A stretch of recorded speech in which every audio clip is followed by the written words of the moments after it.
तो hey guys, कैसे हो आप लोग? आई होप बढ़िया होंगे। तो जैसे कि लास्ट पार्ट के एंड में आप लोग देखा था, वो लड़की बॉस की प्रेशर में आके मूनम को बदनाम कर रहा था। कह रहा था कि वो मुझसे नंबर मांगा और जब मैं उसे नहीं दिया तो वो मुझे घसीट कर बाथरूम पर ले गया। और ये बात सुनकर सभी लोग हैरान हो जाता है। तो फिर मूनन उस लड़की से कहते है कि क्या मैंने तुमको बचाया और तुम मुझे ही फंसा रहे हो? तो गाइस, इस एपिसोड की शुरुआत में जब कुछ लड़के ने सुना कि मूनन उस लड़के के साथ ऐसा किया तो वो लोग मूनन को कहता है कि तू और क्या चाहता है लिटिल बिस्ट? क्या तो फिर से किसी को मारना चाहता है? हमने पुलिस को इन्फॉर्म कर दिया है, तू जल्दी ही गिरफ्तार होने वाला है। सुनकर लिंग यॉन्टन झांग पिजोन के पास जाती है और कहती है कि झांग, अभी हम लोग क्या करें? अगर उसको पुलिस ने अरेस्ट कर लिया तो मेरी मॉम मुझे मार डालेगी। तो फिर झांग पिजोन कहते हैं कि रुको, मैं इसे संभालता हूँ। तो फिर झांग पिजोन मैनेजर से कहते हैं कि देखो मैनेजर, पुलिस को कॉल करने की कोई जरूरत नहीं, मैं इस प्रॉब्लम को सॉल्व करने में तुम्हारा मदद करता हूँ। तो उसके बाद झांग पिजोन उस लड़की के पास जाता है और कहता है कि देखो, मेरा दोस्त प्यार की वजह से आज थोड़ा नशे में है। देखो, उसने गलती से कुछ गलत कर दिया और आपको डरा दिया। देखो, मैं उसके लिए माफी मांगता हूँ और तुम्हें $1,00,000 देता हूँ। ये सब कुछ प्लीज भूल जाओ। सुनकर लड़की कुछ भी नहीं कह दिया और चुपचाप रहती है। तो उसके बाद झांग पिजोन मैनेजर के पास जाता है और कहता है कि देखो मैनेजर, तुम्हारा जितना भी नुकसान हुआ और तुम्हारा जितना भी मेडिकल ट्रीटमेंट होगा वो सब कुछ हम लोग पे करेंगे और इसे हम लोग पर्सनली हैंडल करते हैं। तो ये सुनकर मैनेजर कहते हैं कि पैसा, मुझे पैसों की कोई जरूरत नहीं है, मैं इसका भी हाथ तोड़ना चाहता हूँ। तो फिर एक बॉडीगार्ड 2 टोकरी में आइस क्यूब भर के लाता है। तो फिर बॉस कहते हैं कि देखो, यहाँ पर 2 बड़े बड़े कटोरे में आइस क्यूब भरी है, इन सभी को तुमको खाना है और मेरे सामने घुटने टेकना है। तो फिर झांग पिजोन मूनन को समझाता है कि देखो, मैं तुम्हें सिर्फ यही तक मदद कर सकता हूँ, अपना गलतियों को मान लो। अगर तुम ऐसा नहीं करते हो तो वो लोग फिर से ऐसा करेगा। तो मुझे थैंक यू कहने की कोई जरूरत नहीं है, मैं बस नहीं चाहता हूँ कि लिंग यॉन्टन दुखी हो। लेकिन मूनन उसकी बात नहीं सुनता और कहते हैं कि तुम ये क्या बकवास कर रहे हो, और झांग पिजोन को धक्का दे देता है। और झांग पिजोन कहता है कि तुम ये क्या कर रहे हो? तो फिर मूनन गुस्सा होकर कहता है कि क्या तुमने ठीक से सुना नहीं? मैं इसे दोबारा कहता हूँ, मुझे तुम्हारी मदद की कोई जरूरत नहीं है।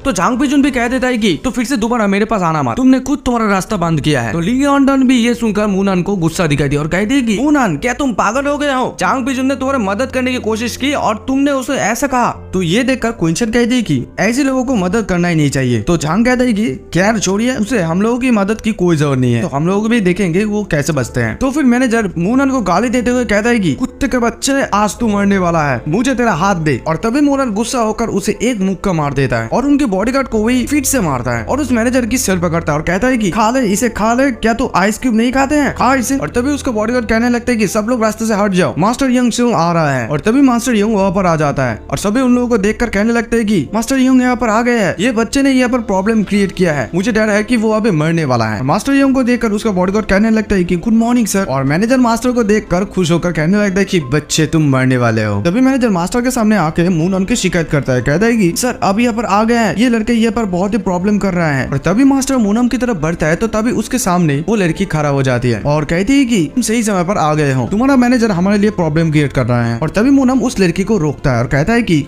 देखो, इसका कोई जरूरत नहीं है, लेकिन मैं सिर्फ 2 चीज क्लैरिफाई करना चाहता हूँ। फर्स्ट, क्या ये मेरा कार्ड फेक है? और तभी ये सुनकर मास्टर उस मैनेजर को एक जोर से थप्पड़ मारता है। थप्पड़ करने के बाद भी मैनेजर कहते हैं कि आप गलत समझ रहे हैं और फिर से मास्टर उसे एक जोर से लात मारता है। मास्टर कहते हैं कि ऑफ कोर्स ये कार्ड ओरिजिनल है, मैं आपको ये पर्सनली दिया हूँ, तो ये कैसे फेक हो सकता है? तो फिर मूनन उस कार्ड को बाहर निकलता और कहता है कि मैं सरप्राइज हो गया कि ये मैनेजर कैसे इस कार्ड को फेक कह सकता है। तो फिर मास्टर कहते हैं कि लाओ मुझे तो कार्ड, मैं नहीं जानता हूँ कि मैनेजर अंधा है, लेकिन ये कार्ड डेफिनेटली रियल है। और ये बात सुनकर सभी लोगों का मुंह खुला ही खुला कराया जाता है। तो फिर मूनन मैनेजर के सामने कहते हैं कि ये बहुत ही अजीब है, मैनेजर ने क्यों कहा कि ये फेक है? और मैनेजर से पूछता है कि आप मेरे साथ ऐसा क्यों कर रहे हैं, क्या मैं इम्पोस्टर हूँ? उसके बाद मास्टर मैनेजर के हाथ अपने पैर से कुचल देता है और कहता है कि सुअर, मैं तो ये सुनने में बहुत ही इंटरेस्टेड हूँ कि एक मैनेजर कैसे एक स्पेशल गेस्ट की आर्ट को एक्सेप्ट नहीं किया। तो अगर तुम ऐसा ही करोगे तो तुम्हारा हाथ का भी कोई जरूरत नहीं है। फिर मैनेजर चिल्लाने लगता है और कहता है कि मैं गलत था सर, मैं बहुत बड़ा मिस्टेक किया। तो फिर मूनन मास्टर से कहता है कि उसे मत मारो, उसे और एक मौका दो। उसके बाद मूनन उस लड़की से पूछता है कि क्या उसने तुम्हें फोर्स किया झूठ बोलने के लिए? उसके बाद लड़की बैठ जाता है और बैठकर रोने लगता है और कहता है कि मैं सच में ये नहीं करना चाहती थी, लेकिन उसने मुझे फोर्स किया, मेरे पास कोई चॉइस नहीं था। उसने कहा कि अगर मैं उसकी मदद नहीं किया तो वो मेरा मदद नहीं करेगा, मैं झूठ नहीं बोलना चाहता, मैं फिर से और नहीं करूंगा। तो फिर मास्टर कहते हैं कि ओह अच्छा, तो ये डील था, अभी तुमको बहादुर बनना होगा और इसे छुपा कर रखना और अभी एक रास्ता निकालो। तो फिर वो लड़की कहती है कि मैनेजर मेरे ऊपर अटैक कर रहा था और उस टाइम मूनन मुझे बचाया और उसे मारा भी। उसके बाद मैनेजर ने कहा कि मैं बदला लूंगा और मुझे कहा कि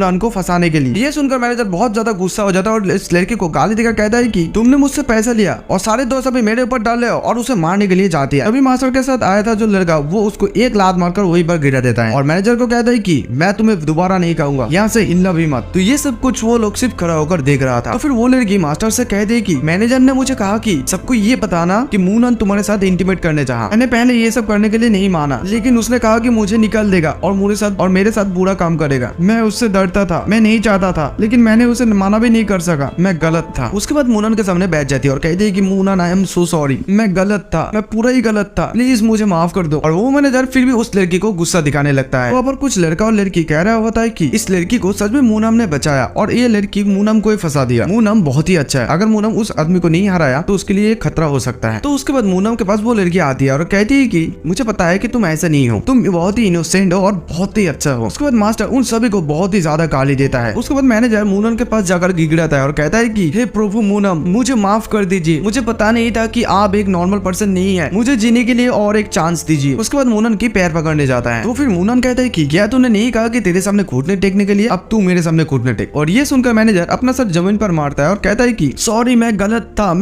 था, मैं इसके लिए आपको कुछ पे करूंगा। तो मूनन कहता है कि फ्रेमिंग के लिए मुझे $1,00,000 देना होगा, लकीली तुम ज्यादा दूर नहीं गए। तो फिर मास्टर उनकी बॉडीगार्ड को कहता है कि इन दोनों को यहाँ से खींच कर ले जाओ हमेशा के लिए, मैं इन दोनों को और फिर नहीं देखना चाहता हूँ। तो फिर उसके बॉडीगार्ड उन दोनों को बाहर ले जाता है। तो उसके बाद मास्टर मूनन को कहता है कि मैं इसका देखभाल करूंगा, मुझे नहीं पता कि मूनन के पास पहले से ही कोई प्लान है या नहीं। और मास्टर को ऐसा लगने लग रहा है कि मूनन अभी भी उसको दोष दे रहा है। तो मास्टर सोचने लगता है कि शायद मूनन उस घटना के लिए मुझे अभी भी दोष दे रहा है, वो मैनेजर कमीना के लिए। तो उसके बाद मूनन सिंगसोंग को कहता है कि थैंक यू सिंगसोंग, इतना मदद करने के लिए। और ये सुनकर सिंगसोंग बहुत ज्यादा खुश हो जाता है। तो सिंगसोंग फिर कहता है कि ओके ठीक है, सब लोग जाओ भी यहाँ से। तो फिर उसका गार्ड वहां से चले जाता है। और फिर सिंगसोंग मूनम से पूछता है कि मूनम तुम यहाँ पर क्या कर रहे हो। तो मूनम कहता है कि मैं यहाँ पर मेरे फ्रेंड के बर्थडे सेलिब्रेट करने आया हूँ। तो वहाँ पर कुछ लड़का और लड़की सोचने लगता है कि अगर मैं उसका दोस्त होता तो मुझे कितना सम्मान मिलता। तो फिर सिंगसोंग मूनम से पूछता है कि मूनम क्या आपके पास समय है, मुझे तुमसे कुछ बात करनी है। तो फिर मूनम कहते हैं कि हाँ ठीक है, मेरे पास सुबह 10 बजे तक समय है। तो फिर सिंगसोंग उस होटल के आदमी से कहता है कि इन लोगों को फ्री में खाना और जगह दो, बाकी आप समझदार हो। तो फिर वो लड़का कहता है कि समझ गया सर। उसके बाद मूनन और मास्टर वहां से चले जाता है और वो लड़का मूनन के दोस्त लोगों को कहता है कि चलिए इस साइड चलिए। तो उसके बाद मास्टर मूनन को कहता है कि आई होप माय लॉर्ड अभी बहुत खुश है। तो फिर मूनन मास्टर से कहता है कि आप मुझे इतना क्यों देख रहे हैं, मुझे नहीं लगता कि ये मैनेजर की गलतियों की वजह से है ऐसी। तो उसके बाद मास्टर हंसने लगता है और कहता है कि मैं मूनन से कुछ भी नहीं छुपा सकता। मूनन क्या आप ड्रैगन फेस्टिवल के बारे में जानते हैं? मूनन कहते हैं कि ड्रैगन फेस्टिवल फरवरी में है राइट। तो फिर मास्टर कहते हैं कि हाँ, ये नॉर्मल पीपल के लिए एक फेस्टिवल है, लेकिन हम लोगों के लिए एक महान दिन है। उस दिन जियांगशु के अंडरग्राउंड लीडर सब एक साथ होते हैं। उसके बाद सीन चेंज होता है और सभी लोगों को वहाँ पर बैठी हुई दिखाई जाती है। यहाँ पर एक आदमी आकर कहते हैं कि ladies and gentleman excuse me please, master ने पर्सनली अब लोगों को ये टिकट दिया है, हर एक व्यक्ति को 10 बार चांस मिले। तभी वो लड़की पूछते है कि मूनन कहाँ है, वो कब आएगा। तो फिर उस होटल का लड़का कहता है कि शांत हो जाइए, मिस्टर मूनन और मास्टर अभी भी बात कर रहे हैं, उन लोगों के लिए एक स्पेशल व्हीकल है, आज की रात आप लोगों के लिए फ्री है और आप लोगों के पास 10 लॉटरी की अपॉर्चुनिटी है। आमतौर पर एक बॉक्स में एक गोल्ड कार्ड होता है। तो ये सुनकर वो लोग आपस में बात करने लगता है और हंसने लगता है। तो तभी झांग पिजुन कहता है कि मुझे लॉटरी की कोई जरूरत नहीं है, तुम लोग ले लो। तो झांग कहते हैं कि अगर मुझे प्राइज मिलता है तो मैं आज कुत्ता बनाऊंगा। तो क्विंचन कहती है कि मैं गधा नहीं हूँ, इस पे कॉल भी लुक करता है। तो फिर वो लड़की कहती है कि अगर तुम लोग नहीं चाहते हो तो मैं ट्राई करती हूँ और उस लड़की को नंबर 3 मिलती है। और ये देखकर झांग हंसने लगता है और कहता है कि तुम लकी नहीं हो। तभी उस होटल का लड़का कहता है कि कांग्रेचुलेशन, नंबर 3 का रिवॉर्ड है 3 लाख यून इन कैश। और ये सुनकर सभी लोग पागल हो जाता है, कहते हैं कि 3 लाख यून। उसके बाद सीन चेंज होता है और मास्टर को दिखाई जाता है, जहाँ पर मास्टर कहते हैं कि अगर मूनन आप प्रेजेंट हो सकते हैं तो बहुत ही अच्छा होगा। और इधर मूनन मन ही मन सोचता है कि देखो, मैं डोमिनेशन के लिए मेरा पहले लाइफ में वापस नहीं जा सकता हूँ, मैं तुम्हारा फैमिली और काउ फैमिली को मस्त हरा सकता हूँ, वहाँ पर कोई स्ट्रॉन्ग आदमी नहीं है, मैं उन लोगों को सिर्फ अपने मुट्ठी से हरा सकता हूँ। उसके बाद मास्टर मूनम को चाय देता है और कहता है कि थैंक यू मूनम समय देने के लिए। और मास्टर के हाथ में एक थोड़ा सा घाव के निशान है। तो फिर मूनन उसी घाव को देखकर कहता है कि ये तुम्हारा घाव ठीक नहीं होता है। तो मास्टर कहते हैं कि नो प्रॉब्लम, ये वैसे भी बहुत ही पुराना है, कभी कभी अनकंफर्टेबल फील होता है। तो उसके बाद मूनन उसे एक दवाई देता है और कहता है कि ये मेडिसिन तुम्हें मदद करेगा इसे ठीक करने के लिए। तो उसके बाद मूनन कहते हैं कि ठीक है, अभी जाने के समय हो गया है। उसके बाद मास्टर मूनन को गाड़ी तक छोड़ने के लिए पीछे पीछे आता है और उसके बाद मास्टर मूनन के लिए गाड़ी का दरवाजा खोल देता है। उसके बाद सीन चेंज होता है, अगले दिन सुबह स्कूल को दिखाया जाता है और टीचर एन को क्लासरूम में दिखाई जाती है। तो टीचर एन कहती है कि क्लास अभी खत्म हुआ और मूनन को कहते हैं कि मूनन क्लास खत्म होने के बाद मेरे रूम में आना। और ये सुनकर सभी स्टूडेंट लोग कहने लगते हैं कि वाह, और मूनन को कुछ समझ में नहीं आता। उसके बाद सीन चेंज होता है, मूनन और टीचर एन को एक साथ दिखाई जाती है। तो टीचर एन मूनन को कहती है कि मुझे पता था कि तुम मेरे इंतजार नहीं करोगे, लेकिन लकीली मैं तुम्हें पकड़ लिया। तो मूनन कहता है कि टीचर एन क्या सब कुछ ठीक है। उसके बाद टीचर एन उसके रूम के पास जाकर इधर उधर देखता है कि कोई है या नहीं। जब देखती है कि कोई नहीं है तो पॉट से चाबी निकालती है और अपना दरवाजा खोलती है। तो मूनन बाहर खड़ा रहता है। तो टीचर एन कहते हैं कि तुम क्या कर रहे हो, अंदर आ जाओ जल्दी से, किसी को पता चलने मत दो। तो उसके बाद मूनन टीचर के घर के अंदर जाता है, जाकर देखता है कि टीचर का घर बहुत ही सुंदर है। तो मूनन कहता है कि टीचर एन की रूम की डिजाइन बहुत ही अच्छा है और बहुत ही क्लीन भी है, लाइक मेरे जैसा। और तभी मूनन को एक टीचर की इनर देखता है और ये देखकर टीचर थोड़ा शर्मा जाती है और कहती है कि मैंने कहा था कि आज बारिश होगी और इसलिए मैं क्लास भी लेट गया। तो यही कारण है कि मैं इसे बिस्तर पर फेंक दिया। मैं आमतौर पर ऐसा नहीं करती हूँ और आमतौर पर ऐसे लोगों को मैं आमंत्रित नहीं करता, मुझे गलत मत समझो। और उसके बाद टीचर एन अपना इनर को उठाती है और मूनन को थोड़ा शर्मीली आंखों से देखती है। तो मूनन कहते हैं कि देखो अगर तुम्हारे पास कुछ कहने के लिए नहीं है तो मैं जा रहा हूँ। तो उसके बाद टीचर एन मूनन के हाथ पकड़ती है और कहती है कि पिछली बार तुम मुझे ठीक करने के लिए मुझे मदद की थी और तुमने ये भी कहा था अगर ये दोबारा होता है तो मैं आपको कांटेक्ट करूंगा। अगर तुम ये नहीं करते हो तो ये मेरे लिए बहुत अनकंफर्टेबल होगा क्योंकि एक फ्रेंड जल्दी यहाँ पर आने वाला है। और फिर मूनन टीचर एन को मदद करने लगता है। वहाँ पर टीचर एन की फ्रेंड भी चली जाती है। टीचर एन के घर से अजीबोगरीब आवाज आने लगती है। फिर से मूनन को दिखाया जाता है और मूनन कहती है कि टीचर एन आपको कुछ मिसअंडरस्टैंडिंग हो रही है। टीचर एन कहती है कि ये बहुत ही कंफर्टेबल है मूनन। तो उसके बाद मूनन खड़ा रहता है और कुछ भी नहीं करता है। तो टीचर एन कहती है कि मूनन तुम रुक क्यों गई, जल्दी करो और करते रहो, मुझे और चाहिए, तुम्हारा स्किल बहुत ही अच्छा है। मूनन कहता है कि लेकिन मेरा तो हो गया। तो टीचर एन कहती है कि इस बार इतना जल्दी कैसे हो गई। और बाहर से जो लड़की सुन रही थी उसको कुछ अलग ही समझ में आ रही थी। तो टीचर एन बेड से उठकर बैठती है और कहती है कि यान कोइंची हाल ही में आपको हर जगह ढूंढ रही है, वो आज स्कूल भी नहीं आई है। मैंने सुना है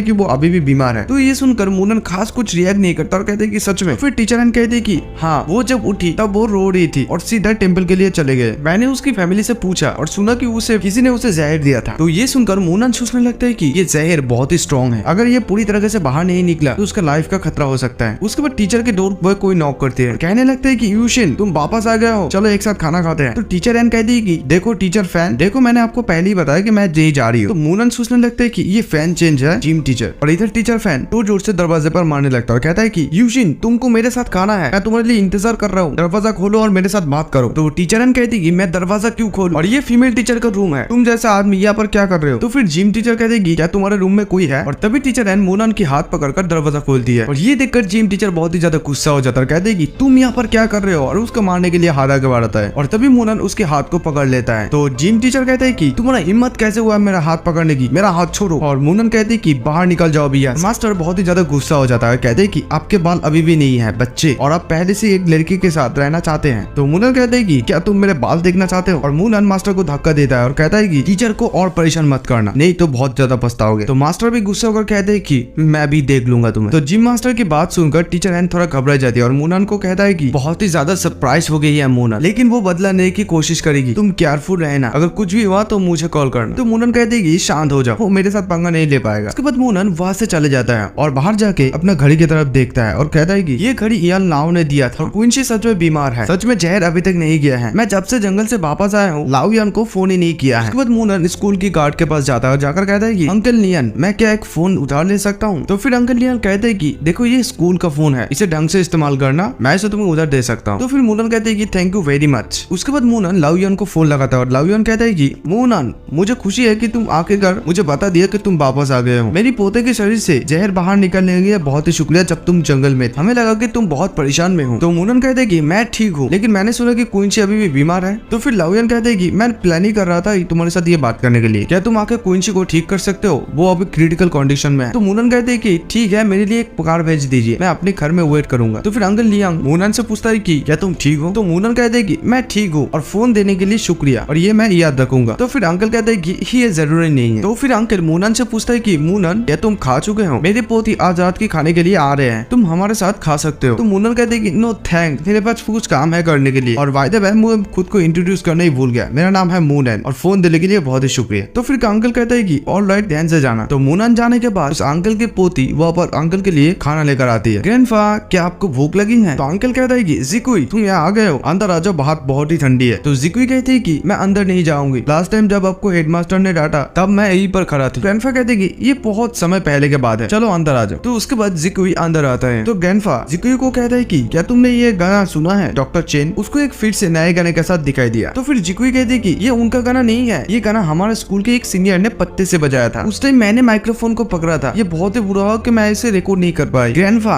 क्या अब अभी भी खाना नहीं चाहते हैं, चलो जल्दी से खाते हैं, और आप क्या लिख रही है। तो ग्रैंडफा कहती है कि यहाँ पर एक स्टूडेंट आया था, मैं उसका लास्ट कॉल रिकॉर्ड कर रहा हूँ। तो ये सुनकर जिकुई गुस्सा होकर दादाजी को डांटती है और कहती है कि क्या हम फिर से किसी को फोन उधार दिए हैं? ऐसा लोग थे जो इसे 2 घंटे के लिए उधार लेते थे। क्या दादाजी को याद नहीं है कि कई फोन चार्ज किए गए हैं? दादाजी बहुत अच्छे हैं, वो लोगों से कुछ चीज उधार नहीं लेता है, लेकिन लोग उससे उधार लेती है। तो ग्रैंडपा कहते हैं कि देखो, मुझे नहीं लगता कि मूनन ऐसा लोग है, वो सिर्फ फोन 1 मिनट के लिए लिया था। ये सुनकर जिको गुस्सा हो जाते हैं और कहती है कि व्हाट्स रॉन्ग विद मूनन? क्या मूनन आपका फायदा नहीं उठा रहा है? रुको मूनन। और तभी अचानक से जिकोई को मूनन की नाम याद आती है और जिकोई कहती है कि दादाजी आपने अभी अभी क्या कहा? कौन फोन उधार लिए थे लास्ट टाइम? तो ग्रैंडपा कहते हैं कि उसने बताया कि उसका नाम मूनम है। और तभी जिकोई को याद आती है कि मूनम है कौन? जो लड़का पत्ते से गाना गाया था। उसके बाद सीन चेंज होता है और मूनन लाओयन की घर पे आता है। तो लाओयन कहते हैं कि मिस्टर मूनम तुम आ गए हो। तो मूनन कहते हैं कि अभी क्वींची कैसा है, मुझे जल्दी वापस ले जाइए। तो उसके बाद लाओयन मूनन के लिए दरवाजा खोलता है और कहता है कि चलिए इस रास्ते से। मूनन क्वींची के रूम में जाता है और जाकर देखता है कि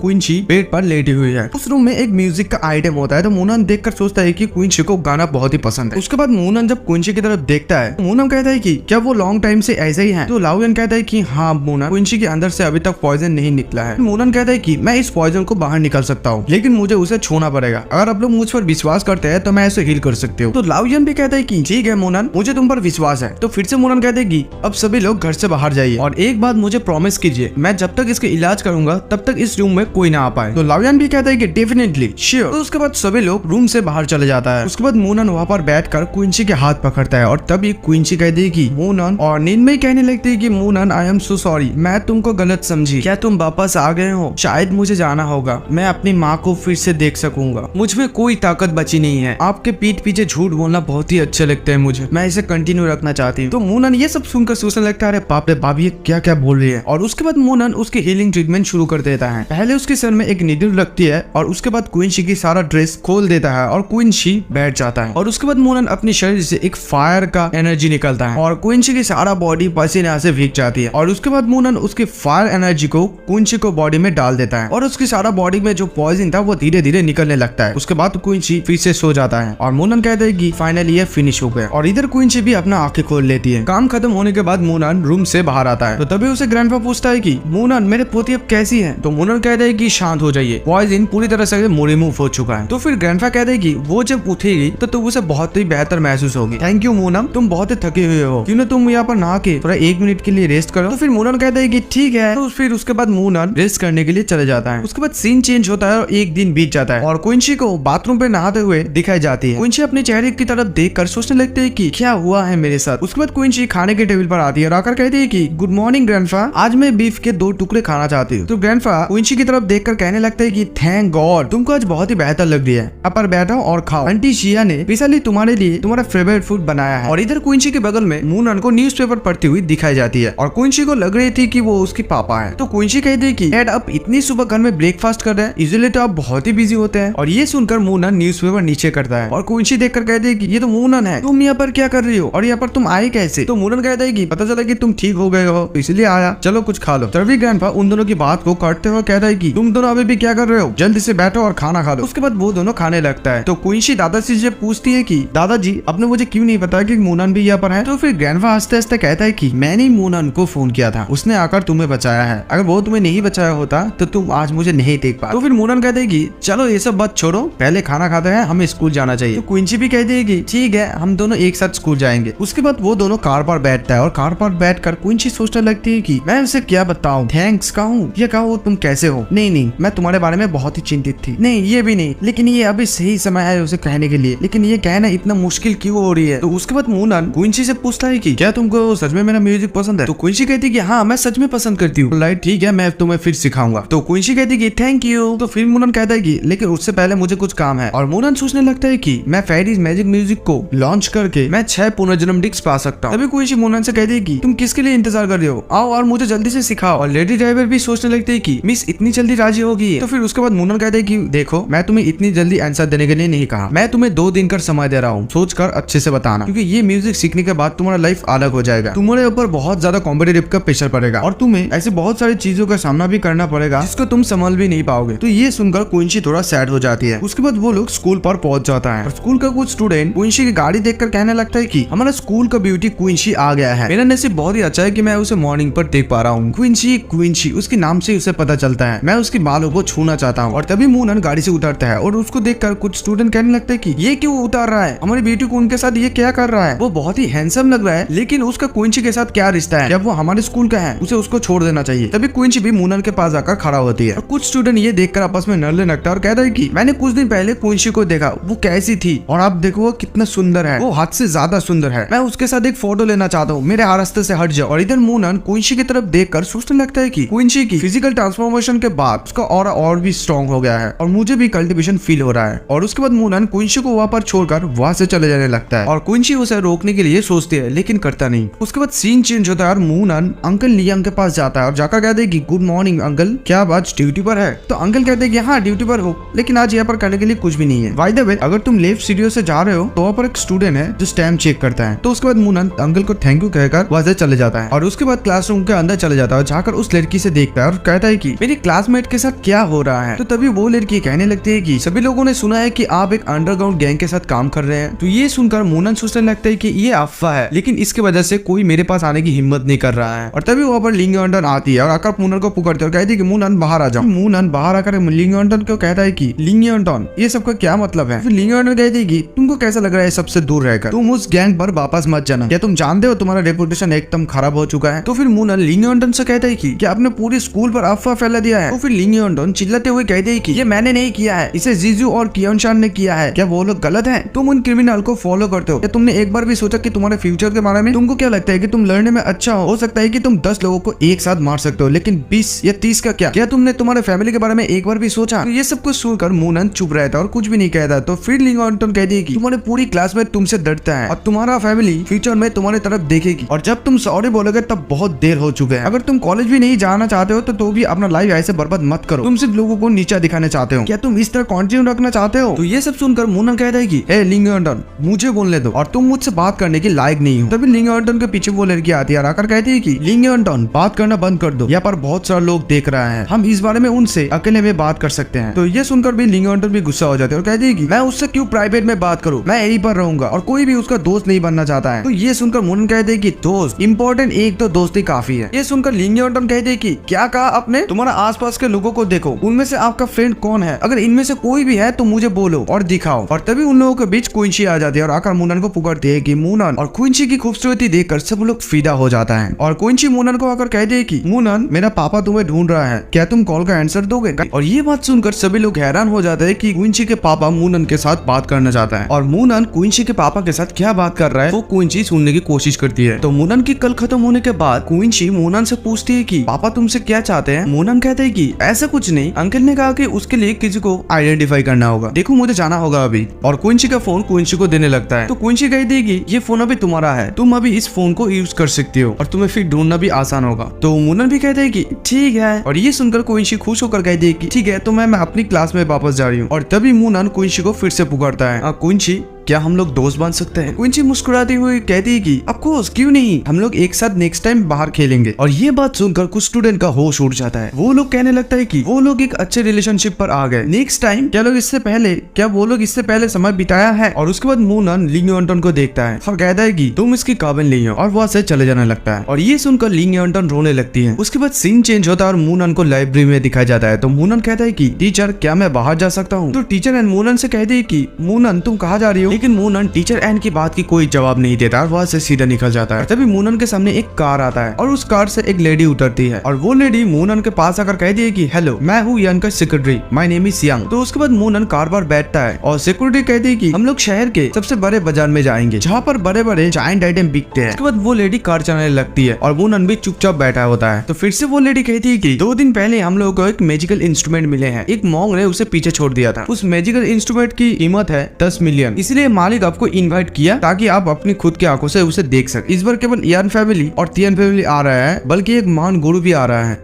भले ही हमारे यन फैमिली बहुत ही शक्तिशाली है, लेकिन हम लोग उनको अपमान नहीं करना चाहते हैं, इसीलिए कुछ बोलते समय केयरफुल रहना और यन का आदेश पालन करना। तो मूनन ये सब बातें सुनकर बोर हो रहा था, तो वो कहता है कि ठीक है, मुझे पता है मुझे क्या करना है। उसके बाद सीन चेंज होता है और वो लोग वहाँ पर चले जाता है। अंदर घुसकर कहती है कि लो हम लोग आ गए। तो वो लेडी मूनन को कहती है कि वो तियन वीवे है, तियन फैमिली का हेड है वो। तभी यन लॉन्ग से मूनन के पास आता है, आकर कहता है कि मूनन तुम आ गए हो। और तभी पीछे से एक आदमी कहने लगता है कि ओ माय गॉड, यन गरीब लोगों को क्यों इन्वाइट करता है? क्या आप गरीब लोगों के साथ बात करना पसंद करते हैं। मेरे यहाँ पर बहुत टैलेंटेड स्टूडेंट है मिस्टर यान, लाने के समय थोड़ा सोच समझ कर लाइएगा। और ये सब बातें सुनकर मूनन को बहुत ही गुस्सा आ रहा होता है, लेकिन मूनन कुछ नहीं कहता है। तो तभी मिस्टर यान भी जवाब देता है कि अगर तुमको पसंद नहीं है तो तुम जा सकते हो। तो उसके बाद और एक आदमी मिस्टर यान को कहता है कि मैं हमेशा जब तुम्हें कॉल करता हूँ तुम हमेशा रिस्पेक्ट देकर बात करते हो, लेकिन तुमको लगता है कि तुम यहाँ का सबसे बड़ा व्यक्ति हो। देखो तियान फैमिली ने अच्छा काम किया है, आपका यान फैमिली को और भी ज्यादा एफर्ट लगाना होगा एंटीक पीस पर। तो चलिए अभी शुरू करते हैं। उसके बाद वो एंटीक पीस को लेकर आता है। उसके बाद एक आदमी कहता है कि मिस्टर तियान इस चीज को देखो। तो फिर तियान फैमिली का हेड कहता है कि इस खजाने का यूज क्या है, ये क्या खजाना है, जल्दी से इसे निकालो नहीं तो मैं चाह रहा हूँ। और उसके बाद मास्टर तियान का स्टूडेंट भड़क जाता है और मूनन को कहता है कि तुम यहाँ पर कैसे हो अभी भी, गेट आउट। तो मूनन भी स्वैग में कहता है कि ये तुम्हारा घर है। तो फिर वो लड़का कहता है कि नहीं लेकिन ये मिस निंग का घर है। तो फिर मूनन कहता है कि तो तुम्हारा नहीं है राइट, तो जब तुम इस घर के ऑनर बनोगे तब मुझे बाहर निकाल दे सकते हो तुम, अदरवाइज वहाँ पर चुपचाप रहो। तो ये सुनकर वो लड़का बहुत ही ज्यादा गुस्सा हो जाता है। तो तभी उनका सेक्रेटरी मूनन को कहती है कि मूनन क्या तुम भूल गए मैंने क्या कहा था। तभी वो दोनों लोग बात करने लगते हैं, ये एक ड्रैगन फाइट जैसा है और मूनन की मजाक उड़ाने लगता है। तभी एक लड़की कहती है कि ग्रैंडफा रहने दीजिए, सबके सामने ऐसा मत करिए। मूनन प्लीज अब बैठ जाइए। मिस्टर मूनन मेरा घर ज्यादा बड़ा नहीं है, अब मिस्टर यान के पीछे बैठ सकते हैं, तो आपको चाय देना मेरे लिए आसान होगा, इसे डिफिकल्ट मत बनाइए। तो मूनन कहता है कि इसका कोई जरूरत नहीं है। तो उसके बाद मूनन वही पर बैठ जाता है। तो तभी वहाँ पर एक आदमी आता है और कहता है कि तो ओके अभी सब लोग यहाँ पर है, तो सबसे पहले आप लोगों के सामने मैं एक आइडिया पेश करता हूँ। मुझे पता है कि आप लोगों का शेड्यूल बहुत ही टाइट है, तो आपके सामने पेश है, प्लीज एक नजर देख लीजिए। प्योर एशियन गोल्ड से तैयार है ओल्ड गोल्डन स्वॉर्ड। और ये देखकर कुछ लोग कहने लगता है कि इसे पिछले महीने खोदे जाने के बाद भी चमक रहा है, जब इसकी पूरी ताकत जागेगा तो दुनिया में और एक ड्रैगन किलर पैदा होगा। और उसके बाद वो आदमी उस तलवार को हाथ में लेता है और कहते हैं कि क्या आइटम है यार। मिस्टर यान जब इसे हाथ में लेता है तो वो लोग देखकर कहने लगता है कि ये हर जगह के समान ही है, ये केवल कुछ 100,000 की लायकी है। उसके बाद मास्टर टियन उस तलवार को हाथ में लेता है और मास्टर टियन उसे देखकर कहते हैं कि 1 मिलियन। तो तभी प्रेसिडेंट टियन कहता है कि देखो दूसरे के समय बर्बाद मत करो, ये बिल्ली और कुत्ते के खेल नहीं है, तुम और कितना समय तक इसे टच करोगे। तो फिर उसके बाद मास्टर टियन कहता है कि देखो मिस्टर यान अगर तुमको मेरे ऊपर विश्वास नहीं है तो तुम उस बच्चे को यहाँ पर ऊपर भेज सकते हो। देखो मेरे पास इतना टाइम नहीं है, तुमको मदद करने के लिए तुम्हारे पास लोग हैं, तो मैं जा रहा हूँ। गाइस आगे का पार्ट मैं स्किप कर रहा हूँ क्योंकि आगे कुछ खास नहीं है। तो फिर उसके बाद मास्टर टियन का स्टूडेंट कहता है कि देखिए अगर आप लोग नहीं जानते कैसे बिडिंग करता है तो मैं आप लोगों को सिखाता हूँ। तो उसके बाद प्रेसिडेंट यान कहता है कि 3 मिलियन और मिस्टर यान कहता है कि 4 मिलियन और उसके बाद बिडिंग बढ़ता है, कोई कहता है कि 6 मिलियन, कोई कहता है कि 9 मिलियन और फिर प्रेसिडेंट यान कहता है कि 11.5 मिलियन और उसके बाद मिस्टर यान चुप हो जाता है, कुछ नहीं कहता है। तो मास्टर टियन मिस्टर यान को कहता है कि देखो मैंने बहुत सारा गोल्डन स्वॉर्ड देखा है, उनमें से इस तलवार को 6 रैंक दिया जा सकता है, तुम्हें इसे लेना ही होगा। तो तभी ये सुनकर मिस्टर यान कहता है कि 12 मिलियन और उसके बाद प्रेसिडेंट यान मूनम की तरफ देखता है। उसके बाद लड़की और एक चीज दिखाती है और कहती है कि ये लास्ट आइटम है, ये भी एक मैजिकल इंस्ट्रूमेंट है, इसका वैल्यू मेजर करना बहुत ही डिफिकल्ट है, प्लीज एक नजर देख लीजिए। उसके बाद उस मैजिकल आइटम को दिखाया जाता है। ये देखकर मिस्टर यान कहता है कि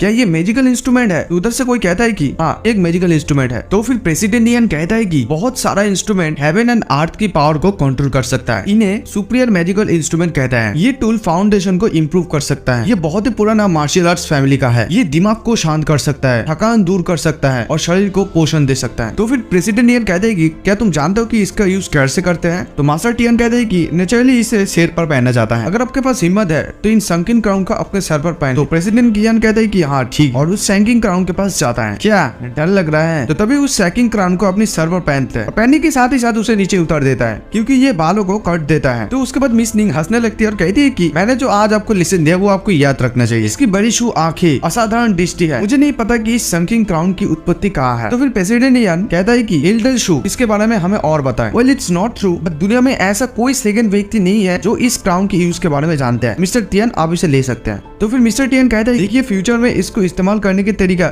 सिर्फ आप ही खोज सकते हैं, ये दूसरे व्यक्ति के लिए यूजलेस है, क्या तुम नहीं कर सकते हो। प्रेसिडेंट यान अगले समय से कैपेबल लोग कोई चुनना। तो प्रेसिडेंट यान कहते हैं कि मैं एक ऑफर देना चाहता हूँ, लेकिन मिस्टर यान फिर से अगर इसे चेक करना चाहते हो तो प्लीज करो। तो मिस्टर यान कहते हैं कि मूनन तुम बहुत समय से बैठे हो, यहाँ पर आ जाओ और चेक करो। तो तभी मुखिया कहते हैं कि मिस्टर मूनन क्या तुम जानते हो कुछ। तो मूनन कहता है कि अगर मैं नहीं जानता तो बच्चा क्या जानेगा। तो मिस्टर टियन कहते हैं कि तुम श्योर हो कि मैं तुमको मदद करूँ। तो फिर मिस्टर यान कहते हैं कि मदद और जानकारी के लिए एक स्टूडेंट को बुलाने की जरूरत है, पुराना यान फैमिली मर चुका है। और मूनन को कहते हैं कि मिस्टर मूनन ये बहुत ही रेयर अपॉर्चुनिटी है, प्लीज ऊपर जाइए और एक नजर देखिए। तो मूनन कहता है कि इसे देखने जाना बेकार है, ये कोई म्यूजिकल आइटम नहीं है, इसके लिए 1 मिलियन देना बेकार है। तो वहाँ पर कुछ मेंबर होता है, ये सुनकर हंसने लगता है और कहता है कि क्या ये एक मेडिकल इंस्ट्रूमेंट नहीं है। अबे मैं श्योर हो गया कि इस बच्चा कुछ भी नहीं जानता है, मैं बता रहा हूँ कि ये सबका टाइम बर्बाद कर रहा है, तुम लोग अभी भी इस पर विश्वास करेंगे। तो प्रेसिडेंट यान कहने लगता है कि ऐसा खजाना जिसमें एक दिव्य चमक और भयानक प्रभाव है, एक जादुई आइटम कैसे हो सकता है। गाइस यहाँ पर प्रेसिडेंट यान कौन है, मिस्टर टियन कौन है, कुछ पता नहीं चल रहा है क्योंकि पर्टिकुलर कोई नहीं बताया कि ये प्रेसिडेंट यान है और ये मिस्टर टियान है, तो कैरेक्टर वाइज समझ लें यार। तो फिर और एक आदमी प्रेसिडेंट यान को कह दे कि देखिए अगर मेरी चीज को आप खरीदना नहीं चाहते हैं तो कोई बात नहीं, लेकिन ऐसे आप मेरी चीज को बदनाम नहीं कर सकते हैं, इसे मुझे चाहिए, मैं 5 मिलियन दूंगा। और मिस निंग को कहता है कि क्या आपको वो मूर्ति याद है जो आपने मुझे बेची थी? तो मिस निंग कहती है कि हाँ मुझे पता है कि ये खजाना है, मुझे जू फैमिली मिला है। प्रेसिडेंट यान कहता है कि आपने कहा कि ये एक खजाना है, मैंने इसे 3 दिन स्टडी किया और 3 दिन बाद देखा कि ये एक कचरा है, मैं इसे वापस देकर मेरा 20 मिलियन लेने आया हूँ। ये सुनकर मिस निंग कहती है कि इम्पॉसिबल, देखो ये डील 2 पार्टी के सामने हुआ और अब इसे वापस देना चाहते हैं, देखो ऐसा करना ठीक नहीं है। तो प्रेसिडेंट यान गुस्सा दिखाते हुए कहता है कि तुमने मुझे एक नकली चीज दिया और इसे अब मैं वापस देना चाहता हूँ, ये कैसे अनुचित हुआ? तो मिस निंग कहती है कि देखो ये स्टैचू एक रियल खजाना है, आप इसका वैल्यू नहीं जानते हैं, अगर कोई भी कस्टमर आके ऐसा करेगा तो मैं बिजनेस कैसे करूंगी? तो ये सुनकर प्रेसिडेंट यान हंसने लगता है और कहता है कि तो तुम इस तरह के बिजनेस करना पसंद करते हो? मेरे साथ एल्डर शूताओ भी है, वो एक जियांगन प्रोविंस का रियल एक्सपर्ट है, उसको इस मूर्ति पे कुछ खास नहीं नजर आया और साथ ही कहा कि आपका माल नकली है। तभी मुनन कहते हैं कि बकवास मत करो। तो मुनन की बात को पकड़ते हुआ मास्टर टियान कहता है कि पहले तुमने कहा कि संगीन करो मैजिकल इंस्ट्रूमेंट फेक है और आप अभी कह रहे हैं कि ये स्टैचू जिसका कोई पावर नहीं, ये खजाना है। तुमको क्या लगता है कि प्रेसिडेंट यान को धोखा देना इतना आसान है? देखो मिस्टर मूनम, हमें इन चीजों से कोई लेना देना नहीं है, तो हम लोग यहाँ पर इंटरफेयर नहीं करेंगे। तो फिर मूनन कहते हैं कि देखो आपको इसके बारे में बहस करने की कोई जरूरत नहीं है, मैं इसे 20 मिलियन देकर खरीदूंगा। ये सुनकर वो लोग शॉक हो जाता है। तो मिस्टर टियान कहता है कि तुम्हारा क्या पोजीशन है जो तुम इस प्राइस को ऑफर कर रहे हो? तुम्हें मास्टर और सर्वेंट के बीच की फर्क पता नहीं है और तुम ये भी नहीं जानते हो कि इसका रियल वैल्यू कितना है। तो फिर प्रेसिडेंट यान कहता है कि जोक्स छोड़ो, क्या तुम सच में इसे 20 मिलियन में खरीदना चाहते हो? तो तभी मिस्टर यान कहते कि अरे नहीं नहीं नहीं, मूनन सिर्फ मजाक कर रहा है। तो तभी मूनन कहते कि नहीं मैं मजाक नहीं कर रहा हूँ, देखो क्योंकि यान इसे रखना नहीं चाहते हैं तो मेरे पास 20 मिलियन है, तो इसीलिए मैं इसे खरीदूंगा। तो मूनन के बात सुनकर प्रेसिडेंट यान हंसने लगता है क्योंकि उसको विश्वास नहीं हो रहा था कि मूनन के पास 20 मिलियन है। तो प्रेसिडेंट यान कहता है कि देखो बच्चे, हम लोग 20 मिलियन के बारे में बात करें, 2000 नहीं। क्या तुम्हारे पास इतना पैसा है? तो अगर तुम्हारे पास सच में 20 मिलियन है तो मैं इसे मिस निंग को नहीं दूंगा, डायरेक्ट तुम्हें बेचूंगा। तो तभी मूनन अपना कार्ड निकलकर मिस निंग को देता है। तो ये देखकर एल्डर शूताओ कहता है कि देखो क्या तुम नहीं देख पा रहे हो कि ये चीज 2000 की भी लायक नहीं है और तुम इसे 20 मिलियन खर्च करके लेना चाहते हो? तो मूनन भी उसके मुंह पे जवाब दे देता और कहता है कि मैं कुछ भी खरीदूं,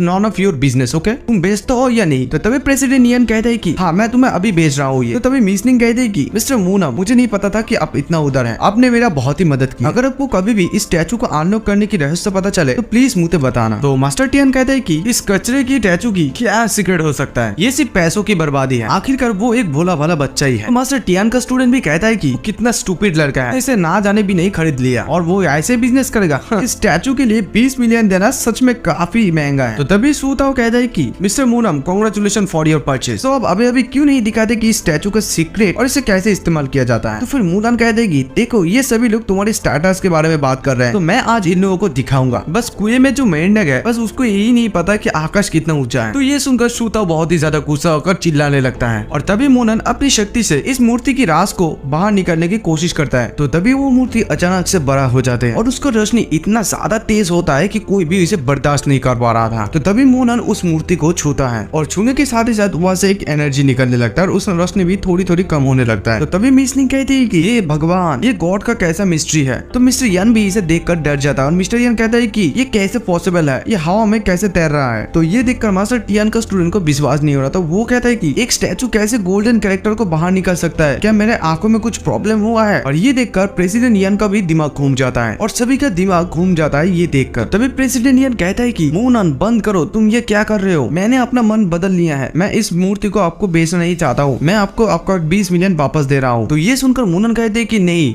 डील डन हो चुका है और अभी बहुत देर हो चुका है, बोलकर कोई फायदा नहीं। तो ये सुनकर प्रेसिडेंट यान गुस्सा हो जाता है और कहता है कि हाँ, क्या पछतावा, तुम अभी तक इस घर को छोड़कर बाहर नहीं गए हो और मेरे पास फुल राइट है कि मैं इस मूर्ति को बेचना चाहूँ या नहीं।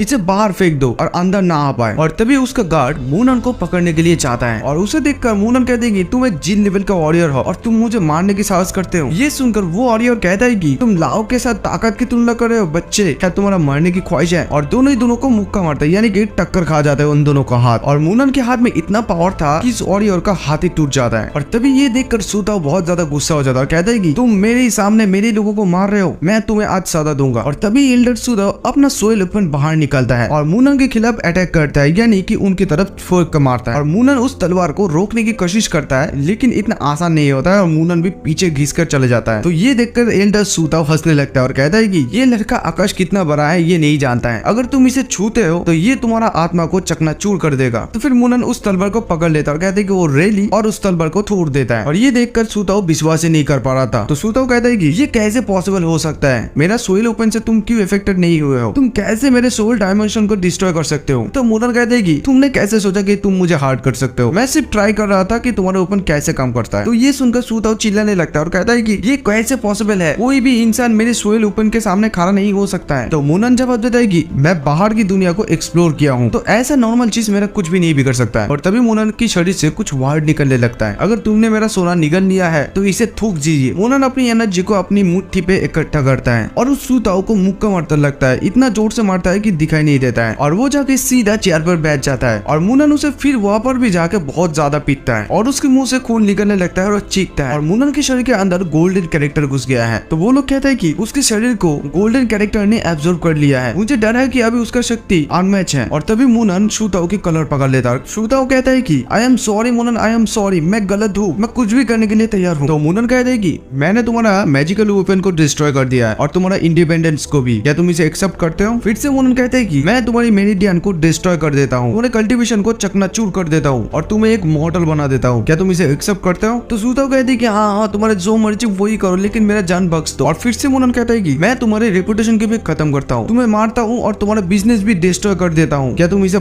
एक्सेप्ट करते हो। हाँ हाँ मैं सब कुछ एक्सेप्ट करता हूँ, आई प्रॉमिस। और मुनन के ऐसा बिहेवियर देखकर सब लोग डर जाता है। तो उसके बाद मुनन कहते हैं कि अभी से मैं तुम्हें और देखना नहीं चाहता हूँ, अगर ये नेक्स्ट टाइम हुआ तो मैं तुम्हें मार डालूंगा। तो फिर सुताओ अपने घुटने टेकने लगता है मुनन के सामने और कहता है कि हाँ हाँ हाँ मैं अभी से और मास्टर मुनन की बिजनेस पर हस्तक्षेप नहीं करूंगा और रेंगते हुए वहां से चले जाने लगता है। तो फिर मुनन कहते हैं कि तुमने जिस सामान को खरीदा है और आप अभी इसे रखना नहीं चाहते हैं, जब आपको पता चला कि ये एक असली खजाना है तभी आप लोग पलट गए अपनी बातों से। तो मैं आपकी तरह बकवास के एक टुकड़ा माफ करके पाप क्यों करूंगा। मैं आपको पैसा तैयार करने के लिए आधा महीने के समय देता हूँ, उन्हें आपको पैसा देने होंगे और पर्सनली मुझे आकर पैसा देना होगा, क्या आपको कोई आपत्ति है। तो प्रेसिडेंट यन कहते हैं कि ऑब्जेक्शन करने की मेरा कोई हिम्मत नहीं है, हमने आपकी रियल पावर देखी है। उसके बाद प्रेसिडेंट यन भी वहां से चले जाने लगता है और मास्टर टियन खुद की गाल पे खुद ही मारने लगता है और मूनम को कहने लगता है कि मास्टर मूनम मैंने जो आपको कहा उसके लिए मुझे माफ कर दो, मैं ऐसे पावरफुल मास्टर को पहचानने में गलती करती, मैं सच में एक कुएं के मेंढक हूँ। ये सब कुछ देखकर मिस्टर यन और यन की सिक्योरिटी भी थोड़ा शॉक होकर रहता है। मूनम उन लोगों को कहता है कि इस बार मैं तुम्हें माफ कर रहा हूँ, अगर फ्यूचर में ऐसा कुछ भी हुआ तो तुम लोग मुझसे बच नहीं पाओगे। तो वो लोग मूनम के सामने हाथ जोड़ता है और कहते हैं कि यस थैंक यू मिस्टर मूनम, आई एम सो सॉरी। तो तभी मिस निंग मूनम को कहते हैं कि मिस्टर मूनम अब हमारे वीआईपी गेस्ट है, आप थक चुके होंगे, मैंने वीआईपी लोगों के लिए खाना तैयार किया है, क्या आप उस पार्टी में आना चाहते हैं। तो मूनम कहते हैं कि हाँ मैं जाना चाहता हूँ। तो मिस निंग कहते हैं कि थैंक यू मिस्टर मूनम, यन जोंग और मिस्टर टाई, आप लोग बहुत ही बड़े बॉस हैं, आप सभी लोग एक साथ हैं और ये मेरे लिए बहुत ही बड़ा अपॉर्चुनिटी है, चलिए हम लोग एक साथ जाते हैं प्लीज। और उसके बाद मिस निंग मूनम को रास्ता दिखा दिया और कहते हैं कि प्लीज मिस्टर मूनम इस रास्ते से आइए। तो सभी लोगों को खाने के टेबल में दिखाया जाता है। तो मास्टर टियान मूनम को कहता है कि मैंने आपको पहले बहुत नाराज किया है, मैं माफी मांगने के लिए ड्रिंक पीऊंगा। फिर मूनम कहता है कि ऑल राइट ठीक है, चलो एक साथ हम लोग ड्रिंक पीते हैं। तो सभी उसके बाद एक साथ चीयर्स करता है। तो मूनम कहते हैं कि मिस्टर टियान सम्राट की खजाने की उत्पत्ति क्या है जिसका आपने पहले उल्लेख किया था। तो मिस्टर टियान कहते हैं कि मैंने जब प्राचीन ऊस से मिला तब उसने मुझे कहा कि रिफाइन टेक्निक को बहुत सारे स्टेज में डिवाइड किया है, उनमें से सबसे कॉमन बॉडी टेम्परेचर है और दूसरा है गोल्डन आयरन बेल शर्ट जिसके बारे में लोग अक्सर बात करते हैं। तो ये सुनकर मिस निंग कहती है कि क्या ये सच में एग्जिस्ट करती है, मैंने सोचा था कि जस्ट ये एक लेजेंड है। तो मास्टर टियान कहता है कि मैंने बुद्ध धर्म की टेक्निक को सुना है, जहाँ तक थर्ड क्लास की बात है आप मॉडल दुनिया से दूर जा रहे हैं। तो तभी और एक आदमी कहता है कि अपने टेम्पर बॉडी टेक्निक के बारे में बताया। तो मास्टर टियान कहता है कि हाँ ये सही है, जब आप एक हाई लेवल आत्मा तक पहुंच जाओगे तब आपके पास हेवन और अर्थ की शक्तियां होंगे और आप एक बुलेट को भी रोक सकते हो उसी शक्ति से। एक ऐसा ही कैरेक्टर 30 साल पहले सामने आया और उसके बाद उन लोगों के खाने के टेबल को दिखाई जाती है। तो तभी मिस्टर टियान कहता है कि ईयू के सबसे youngest commander special force commander जियो कियान। तो जियो कियान का नाम सुनकर और एक आदमी कहता है कि जियो कियान बहुत ही स्ट्रॉन्ग मैन है जो अपने दुश्मन को डरा सकता है। तो ये सुनकर मिस निंग कहती है कि क्या सच में ऐसा कोई कैरेक्टर है। तो उसके बाद मिस्टर टियान मूनम को कहता है कि आप गोल्डन कैरेक्टर की सारे वार्ड को ढूंढ लीजिए ताकि इस ट्रेजर को अनलॉक किया जा सकता है। तो ये सुनकर मूनम कुछ खास रिएक्ट नहीं करता। उसके बाद सीन चेंज होता है और सभी लोगों का खाना खत्म हो जाता है। तो मिस्टर टियान मूनम को कहता है कि मिस्टर मूनन क्या मैं आपको छोड़ के आऊं। तो मूनन कहते हैं कि इसका कोई जरूरत नहीं है। तो मिस निंग मूनन से पूछती है कि क्या हम लोग थोड़ा घूम के आ सकते हैं। और मूनन देखिए आप अच्छा चीजें खरीदने चाहते हैं और आप एक सही लोग भी ढूंढ रही है, तो अगर आप बुरा ना माने तो क्या मैं आपकी गाइडेंस बन सकती हूँ। उसके बाद वो लोग बाहर घूमने के लिए चले आता है। तो मिस निंग मूनम से कहती है कि मूनन सामने एक पुराना फार्मेसी है, वहाँ पर बहुत सारे रेयर दवाइयाँ मिलता है, क्या आप देखना पसंद करेंगे। तो ये सुनकर मूनन सोचने लगता है कि रेयर मेडिसिन मिलता है, शायद मुझे वहाँ से कुछ काम का मिल जाए। तो मिस निंग से कहता है कि ओके ठीक है, चलिए मुझे रास्ता दिखाइए। उसके बाद मिस निंग मूनन को वहाँ पर ले जाता है। तो उस फार्मेसी में एक आदमी को दिखाया जाता है जो सोचने लगता है कि ये दोनों गेस्ट को थोड़ा अजीब लग रहा है। तो मूनन और मिस निंग को देखकर वो आदमी कहता है कि अब लोगों को जिस मेडिसिन का जरूरत है वो पहले से ही पैक किया है। अब दोनों के आंखें बहुत ही अच्छे हैं। मेरा इस छोटे से शॉप में गुड प्रोडक्ट ऑलमोस्ट सेल हो चुका है। तभी मूनन का नजर उस टेबल पर रखा हुआ एक लकड़ी के पीस पर जाता है और मूनन सोचता है कि इस लकड़ी के टुकड़े पर अभी भी ऑरा प्रभाव होता है। अगर इसे फिर से रिप्लांट किया जाए तो ये फिर से दोबारा ग्रो हो सकता है। फिर मूनन उस शॉप के ऑनर से कहता है कि मुझे ये लकड़ी का पीस पसंद है, मैं इसे खरीदना चाहता हूँ। तो फिर वो आदमी कहता है कि वो एक बड़ा आदमी ने मेरे फैमिली को ये गिफ्ट किया है। हालांकि ये सिर्फ एक लकड़ी का टुकड़ा है लेकिन इसका कई प्रभाव है। तो तभी मिस निंग अपना क्रेडिट कार्ड बाहर निकल कर देती है और कहती है कि पैसों से डील खरीदना मुश्किल नहीं है, 20,000 टेल्स, इसे पैक करो और पैसा दे दो इमीडिएटली। फिर वो आदमी पैसों को देखकर अपनी लालच संभाल नहीं पाया और कहता है कि ठीक है ले लो। तो उसके बाद सीन शिफ्ट होता है और मिस निंग अपने घड़ी की तरफ देखकर कहती है कि ऑलमोस्ट 12 बजने वाले हैं। ब्लैक स्ट्रीट मार्केट के बगल में वीक में एक बार खोलता है, वहाँ पर विचित्र चीजें मिलता है, क्या आप उसे एक बार आजमाना चाहेंगे? फिर मूनन कहते हैं कि ओके ठीक है चलो फिर देखते हैं। तो उसके बाद वो लोग ब्लैक स्ट्रीट मार्केट के पास आता है। तो मिस निंग मूनम को देखकर सोचने लगती है कि लगता है मिस्टर मूनम को कुछ इंटरेस्टिंग दिख रहा है। तभी मूनम कहती है कि हे देखो ये स्टोर बहुत ही इंटरेस्टिंग है। उस स्टोर में लिखा होता है कि केवल 30,000 में बेचते हैं। तो इस स्टोर को देखकर मिस निंग कहती है कि सिर्फ 3 चीजें बिकते हैं, मैंने इस स्टोर को कभी भी नहीं देखा है, क्या ये स्टोर केवल 3 आइटम बेच सकता है? तो मूनम कहते हैं कि आइए देखते हैं ये सही है या गलत। तो वो लोग जब अंदर घुसता है तब अंदर एक आदमी टीवी देख रहा होता है और टीवी में फाइट का सीन चल रहा होता है। वहाँ पर बोल रहा होता है कि हम लोग जब तक नहीं मरेंगे तब तक लड़ाई करते रहेंगे और वहाँ पर वो आदमी चेयर में बैठकर वो टीवी देख रहा होता है। तभी मिस निंग डोर पे नॉक करती है और मिस निंग कहती है कि पुराने बॉस क्या अब अभी भी बिजनेस करते हैं? तभी बॉस उन लोगों का बात सुनकर डर जाता है और नीचे गिरकर फिर से उठकर कहते हैं कि हाँ मैं जा रहा हूँ। हे कैसे हो आप लोग? मैं जियोंग जी हूँ, मैं इस स्टोर का बॉस हूँ। तो तभी ये सुनकर मिस निंग कहती है कि क्या आपका कोई बड़ी भाई है जिसका नाम जियोंग डी है? तो फिर वो आदमी कुछ नहीं कहता और कहता है कि अंदर आइए और देखो। तो फिर वो लोग अंदर आके देखने लगता है। तो मूनन कहता है कि सर यहाँ पर कितना सारा अच्छा प्रोडक्ट है। तो फिर उस शॉप का ओनर कहता है कि यहाँ पर सब चीज का कीमत 20 लाख है लेकिन तुम यहाँ पर सिर्फ 3 चीजें खरीद सकते हो। तो ये सब कुछ अंडरग्राउंड से आता है, ये सब कुछ क्लीन नहीं है। तो उसके बाद मूनन और मिस निंग चीजों देखने लगता है। मूनन को एक बेल दिखता है तो मूनन कहता है कि इस बेल किस काम का है? तो वो व्यक्ति कहता है कि ये बेल बहुत ही अमेजिंग है, मैंने सुना है कि बारिश को बुनाने के लिए इस बेल को इस्तेमाल किया जाता है। तो ये सुनकर मूनन शॉक हो जाता है। मूनन कहता है कि इसका नाम क्या है? तो फिर वो व्यक्ति कहता है कि मुझे पता नहीं कि मैं कौन सा व्यक्ति से ये खरीदा था और क्या तुम इसमें बिलीव करते हो? तो फिर मूनन जब उस बेल को हाथ में लेता है तो वो बेल थोड़ा सा बचता है। तो तभी मिस निंग कहती है कि मुझे थोड़ा चक्कर क्यों आ रही है? तो फिर मूनन उस ऑनर से पूछता है कि क्या आपके पास और भी है? तो ये सुनकर वो आदमी कहता है कि मुझे लगता है कि मैं एक एक्सपर्ट से मिला हूँ, आपको सब कुछ पता है, मेरे पास और भी है, क्या आप खरीदना चाहते हैं? उसके बाद वो आदमी सारे के सारे बेल को दिखाता है। तो फिर मूनन कहता है कि सर क्या एक का कीमत 2 मिलियन है? तो वो आदमी कहता है कि हाँ, यहाँ पर 7 का हुआ 14 मिलियन। तो फिर मिस निंग उस आदमी से पूछती है कि क्या आप श्योर है ये 7 बेचेंगे आप? तो फिर वो आदमी कहता है कि चिंता मत करो, मैं फैमिली हाउस पर जाके कहूंगा कि मैं इसे आपको बेच दिया है और ये सारा पैसा मैं माउंटेन या चिल्ड्रन पर डोनेट कर दूंगा। तो ये सुनकर मूनन हंसने लगता है और कहते हैं कि हाँ बहुत एक इंटरेस्टिंग पर्सन है। उसके बाद मूनन और मिस निंग वहां से चले जाता है। उसके बाद सीन चेंज होता है और मूनन अपने घर में चले जाता है। तो फिर वो 5 बेलों को एक साथ रखता है और कहता है कि इस 5 बेल को जब मैं इंजेक्ट करूंगा तब ये क्वीन मोदेमोक्की के साथ मिलकर ऑरा क्रिएट करेगा और जब इसका मैजिकल साउंड पुनर्जन्म डिस्क को टच करेगा तो अब ये बेल मुझे नोटिफाई करेगा और फिर मंत्र बोलने लगता है ओंग जिंग शांग यो जियो और उस मधुमक्खी के ऊपर अपना खून डालता है और तभी मधुमक्खी और बेल हवा में फंसने लगता है और वो अब अपने एनर्जी को इस्तेमाल करता है। उसके बाद वो हंसने लगता है और सोचता है कि अभी मैं बहुत कमजोर हूँ, ऐसा करने से मेरा लगभग सारी ताकत खत्म हो जाता है और फिर कहता है कि मुझे इस ऑरा को और भी इजी बनाना होगा। नेक्स्ट टाइम मैं जब यान क्विंशु को परियों की जादुई आवाज सिखाऊंगा ताकि वो आसानी से टेक्निक को समझ सके और स्मूथली प्ले कर सकते हैं। उसके बाद सीन चेंज होता है और अगले दिन सुबह स्कूल को दिखाया जाता है। तो मूनन अंकल लियांग के पास आता है और कहता है कि गुड मॉर्निंग अंकल लियांग। तो अंकल लियांग मूनन को देखकर कहता है कि ओ मूनन मॉर्निंग। तो मूनन अंकल लियांग से कहता है कि अंकल आज का सिचुएशन कैसा है? तो फिर अंकल कहता है कि आज यहाँ पर एक पी टीचर आया था स्टूडेंट लिस्ट चेक करने के लिए, स्पेशली तुमको ढूंढने के लिए, क्या तुमने उसे कुछ किया था? सावधान रहना। उन्होंने कहते हैं कि हाँ वो अपना हद तक जा सकता है, मुझे पता है। उसके बाद सीन चेंज होता है और सभी लोगों को पी क्लास में दिखाया जाता है। तो यहाँ पर वही जिम टीचर होता है जो कि टीचर एन के घर में गया था और मूनन के साथ लड़ाई हुआ था। तो जिम सर मूनन को देखकर बहुत ही ज्यादा गुस्सा होकर रहता है। तो फिर वो पी मास्टर कहता है कि आज हम लोग एक बास्केटबॉल टूर्नामेंट ऑर्गेनाइज किया है, जो टीम आज हारेगा उसे जुर्माना स्वीकार करना होगा। तो फिर पी मास्टर कहते हैं कि तुम और तुम लोग लेफ्ट टीम में जाओ। तो ये देखकर मूनन सोचने लगता है कि ये मुझे टारगेट बनाना चाहता है ऐसा ट्रिक इस्तेमाल करके। तो वहाँ पर 2 टीम हो जाता है, एक मूनन का टीम और एक लंबा लड़के का टीम। तो फिर वो लड़का कहता है कि हमारा टीम बहुत ही स्ट्रॉन्ग है और मूनन का टीम का लड़का कहता है कि तो फिर हम लोग कैसे लड़ सकते हैं, हम लोग हार जाएंगे। वहाँ पर कुछ लड़की आती है। तो मूनन के साथ हर वक्त जो लड़की रहती है वो लड़की टीचर से कहती है कि टीचर आपने कैसा टीम बनाई है, ये उचित नहीं है, सेकंड टीम को कुछ भी नहीं आता है। तो मास्टर गुस्सा दिखाता हुआ कहता है कि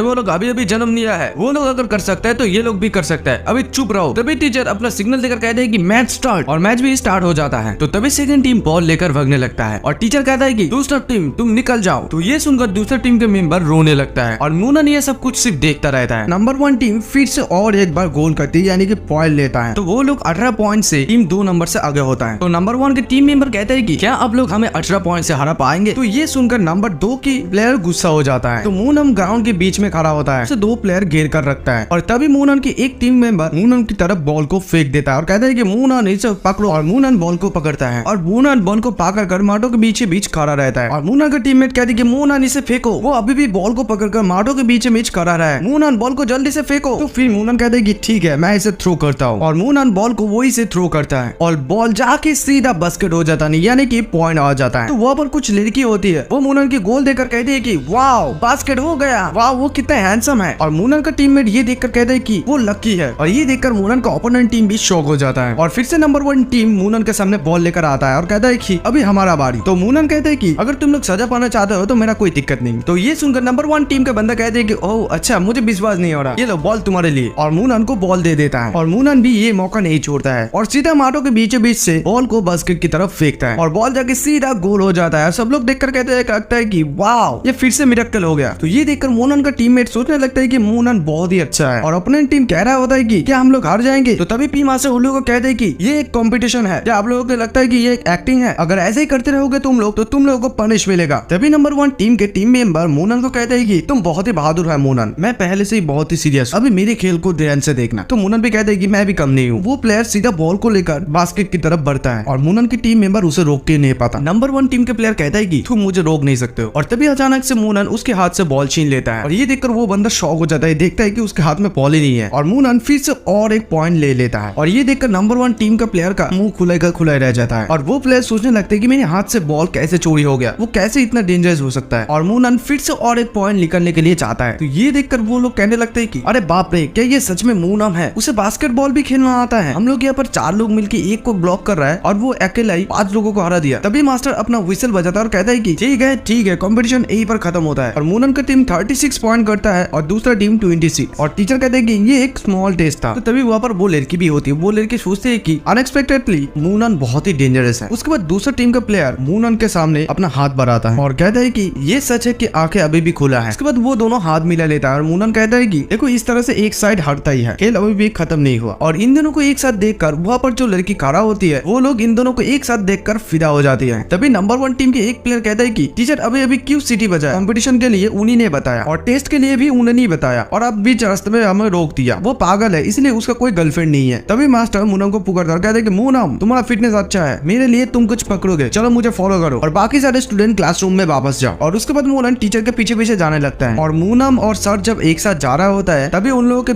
पीछे वो लड़की भी आती है। तो टीचर उस लड़की से कहता है कि तुम क्लासरूम में क्यों वापस नहीं गई? तो वो लड़की कहती है कि मैं मूनन की मदद करना चाहती हूँ, वो बास्केटबॉल खेलकर बहुत थक गई होगी। तो फिर मास्टर कहते हैं कि केवल 2 टेबल है वहाँ पर, आपको जाने की कोई जरूरत नहीं। तो मूनन भी कहते हैं कि देखो मॉनिटर, आपका बहुत ही शुक्रिया, लेकिन ये लड़कों का प्रॉब्लम है, अब प्लीज क्लासरूम में वापस जाइए। तो फिर वो क्लास का मॉनिटर कहती है कि ठीक है केयरफुल रहना। उसके बाद टीचर को गेट खुलते हुए दिखाई जाता है और वो लोग रूम के अंदर जाता है। तो टीचर कहता है कि कमरे में जितना भी सामान है वो 50 रूम पे कॉल करके सब कुछ पहुंचा दो। तो मूनन कहते हैं कि अगर मैं ऐसा ना करूँ तो फिर टीचर मूनन को धमकाने लगता है और कहता है कि कोई प्रॉब्लम नहीं है, मैं हार गया, लेकिन तुम्हारा क्लासरूम का स्कोर पास नहीं होगा, तुम्हारा क्लासरूम से सिर्फ आधा स्टूडेंट कॉलेज जा पाएगा, तो जल्दी से इसे करना, वरना तुम तो जानते हो क्या होगा। ये सुनकर मूनन को बहुत ज्यादा गुस्सा आता है, लेकिन मूनन कुछ भी नहीं कर पाता और मूनन कहता है कि जिस व्यक्ति ने मुझे धमकाया उसका एंडिंग अच्छा नहीं होगा। तो टीचर ये सुनकर कहते हैं कि ओह माय गॉड, मैं तो डर गया, तुम क्या सोचते हो? हाँ, तुम इसे कैरी करते हो या नहीं? तो तभी वहाँ पर दरवाजे पे कोई नॉक करता है। तो वहाँ पर अंकल लियोंग आता है और अंकल लियोंग कहता है कि क्या चल रहा है, तुम लोग बहस क्यों कर रहे हो? मूनन तुम टीचर के साथ बहस क्यों कर रहे हो? तो फिर अंकल टीचर से कहते हैं कि देखिए टीचर, मूनन अभी भी बच्चा है, उसे जाने दीजिए, जो काम है मुझे बताइए। फिर टीचर कहते हैं कि ओके नॉट बैड, अगर तुम उसके लिए कुछ करना चाहते हो तो यहाँ पर जितना भी सामान है वो 5th फ्लोर पर ले जाइए। तो मूनन अंकल को कहते हैं कि अंकल अब घर जाइए, मैं इसे हैंडल करता हूँ। तो फिर अंकल कहते हैं कि तुम सिर्फ कुर्सी उठाओ, कोई प्रॉब्लम नहीं, मैं तुम्हें मदद करता हूँ, बस इसे जल्दी से जल्दी ले जाओ और मूनन क्लासरूम में वापस जाओ। तो फिर मूनन टीचर को आग दिखाते हुआ कहता है कि पांग जुआंग, क्या अब उसे रोकने के लिए कहेंगे या नहीं? तो ये सुनकर टीचर कहती है कि तुम भी इतना अच्छा हो, ये 2 दिन तुम दोनों बहुत काम किया है, अगर तुम इसे ले जाना नहीं चाहते हो तो बस घर जाओ, और वैसे भी लियोंग को इसे ले जाना ही पड़ेगा। और इसके अलावा टीचर ने स्टूडेंट को एक काम दिया, ये एक नॉर्मल नॉर्मल बात है। तो आप अगर कंप्लेंट करना चाहते हैं तो जल्दी जाइए और जाके देखिए कि वहाँ पर कौन है, मैं हूँ या मिस्टर लुंग वहाँ पर होता है। और ये सुनकर मूनन गुस्सा दिखाते हुए मास्टर को कहते हैं कि इस बार तुम बच गए, नेक्स्ट टाइम तुम देखना मैं क्या करता हूँ, जाओ और मरो। उसके बाद मूनन वहाँ पर से 2 कुर्सी लेकर वहाँ से जाने लगता है। तो मूनन वो दोनों चेयर आसानी से ले जा रहा होता है। तो ये देखकर मास्टर सोचने लगता है कि वो अभी अभी जस्ट खेल कर आया, वो अभी भी कितना स्ट्रॉन्ग कैसे है। तो उसके बाद सीन शिफ्ट होता है और अंकल वहाँ पर थक कर बैठा हुआ रहता है। तो अंकल को देखकर मूनन कहता है कि मिस्टर ल्यूंग आप आराम कीजिए, मैं चेयर और टेबल को खुद ले जाऊंगा। तो अंकल कहते हैं कि कोई जरूरत नहीं है, मैं ठीक हूँ, आपको सावधान रहने की जरूरत है। तभी मूनन अंकल को कहते हैं कि अंकल इधर आइए और देखिए, लगता है कि दरवाजे पे कोई है। और अंकल कहते हैं कि ठीक है तुम यहाँ पे रुको, मैं देख के आता हूँ। अंकल सीढ़ियों से नीचे जाने लगता है। तभी मूनन नीचे खड़ा हुआ टीचर को देखता है तो सोचता है कि ये कमीना यहाँ पर भी आ गया मुझे देखने के लिए। तभी टीचर मूनन को देखता है और देखकर कहते हैं कि मास्टर तूने बेइज्जत किया है, तू वहीं पर रुक। और मास्टर सीधा ऊपर जाता है मूनन के पास और जाकर कहता है कि मूनन क्या तुम टीचर को रिस्पेक्ट नहीं कर सकते हो, क्या टीचर के साथ कोई ऐसा बात करता है। ये सुनकर मूनन गुस्सा हो जाता है, माने मैंने सोचता है कि ये तो कुछ हद से ज्यादा ही हो रहा है। और तभी टीचर की कॉलर पकड़ के सीधा ऊपर उठा देता है और टीचर कहना है मूनन छोड़ो, तुम क्या कर रहे हो। और टीचर जब बैल्कनी से नीचे दिखते तो उसके दिल से पसीना निकल जाता है। तो मूनन कहते हैं कि क्या तुम डर रहे हो। तो सर हंसने लगता है और कहते हैं कि हाँ तुम मजाक कर रहे हो, मैं क्यों तुमसे डरूंगा। और तभी मूनन टीचर को बैल्कनी से नीचे उठा देता है और कहता है कि अभी कैसा लग रहा है, मैंने तुम्हें एक बार कहा था कि मुझे भड़काना मत, अभी देखो तुम्हारे साथ क्या होता है। तो तभी डर के मारे मास्टर कहते हैं कि अरे अरे मूनन तुम पागल हो क्या, इस मुझे जाने दो। तो ये सुनकर मूनन कहते हैं कि ओ अच्छा तो तुम्हें जाने दो, तो फिर चलो जैसे तुम्हारा मर्जी। और मूनन मास्टर को वहां से छोड़ देता है और मास्टर सीधा बिल्डिंग के ऊपर से नीचे गिर जाता है और गिरकर उसका सिर घूमने लगता है और उनके साथ साथ और एक यार भी उसके साथ गिरता है और वो चेयर आके उसकी शरीर को बीच बीच गिरता है। और ये देखकर टीचर और भी ज्यादा डर रहा होता है। मूनन कुछ सोचने के बाद मूनन भी छत से कूद जाता है और सीधा मास्टर के ऊपर जो चेयर होता है वहां पर आकर खड़ा हो जाता है और टीचर को कहते हैं कि मेरे साथ फिर से बकवास मत करना, समझ गए। और टीचर डर के मारे कहता है कि हाँ समझ गया। तो फिर मूनन कहते हैं कि अगर अगली बार ऐसा किया तो दूसरी मंजिल से फेंक दूंगा। उसके बाद ये कहकर मूनन वहां से चले जाता है और टीचर मूनन को चले जाता हुआ देखकर थोड़ा सा चैन के सांस लेता है और सोचने लगता है कि डैम मूनन बहुत ही खतरनाक है, वो सच में मुझे मार ही डालता। उसके बाद सीन चेंज होता है और मूनन अंकल के पास जाता है। जाकर अंकल को कहता है कि